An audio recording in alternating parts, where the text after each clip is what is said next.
All right, in Minnesota, the tragic series of events are still being pieced together in what authorities are calling a terrible day. That's a quote, and it's certainly an understatement. After two police officers and a paramedic were gunned down early yesterday in a Minneapolis suburb during a domestic disturbance call. Police say a heavily armed man had barricaded himself inside a home in Burnsville. He was with his family that included 7 children, ranging in age from 2 to 15. After hours of negotiations, police say the gunman opened fire, killing the 2 officers and wounding a third. The paramedic was shot dead while administering aid to one of the injured. Police say the man who shot them also died, but many questions still remain. NewsNation correspondent Emily Finn is in Burnsville. And Emily, have we learned anything more about the gunman, the motive, why he would shoot?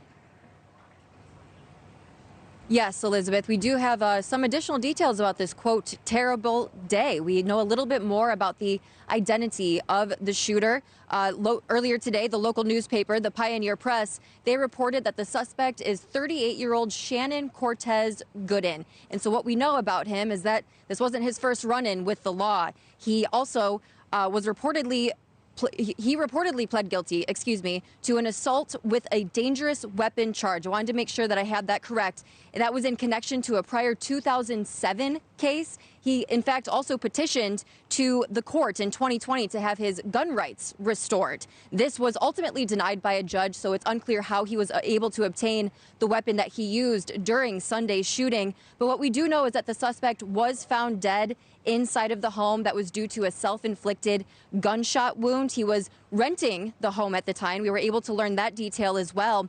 But we do know that there were 7 children inside. Elizabeth, I can't imagine what they're going through after what they witnessed. Negotiations between officers and the suspect lasted for around 4 hours. So there was an extensive amount of time. We know that he was shooting on both the lower level of the house and the upper level through the windows.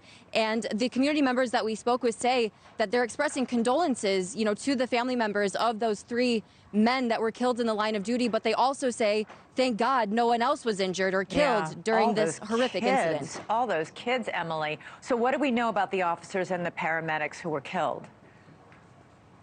They look young. We do know a little bit of details about them as well. Young.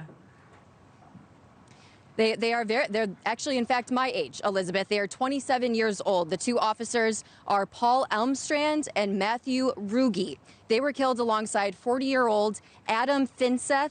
He was a firefighter and a SWAT team paramedic. And so we have seen so many community members come here to the Burnsville City Hall throughout the day. I actually spoke with a couple of young men earlier, and I asked them what it meant to them to know that these 2 police officers were so young, that they were 27 years old. And they told me, Emily, I'm 27. His friend was 30. They are the same age as him. They said that they can see themselves in their shoes. They were disgusted by this crime, disgusted by this incident, and talked about how these men had so much potential to continue to serve their community. And that was sadly taken from everyone here in Burnsville. So incredibly sad, and once again emphasizing these domestic violence calls are the most dangerous calls police will ever respond to. Emily Finn reporting from a heartbroken town. Thank you so much. Thanks so much for watching. Go to joinnn.com to find NewsNation on your television provider. And don't forget to click the red subscribe button below to get more of NewsNation's fact-driven, unbiased coverage.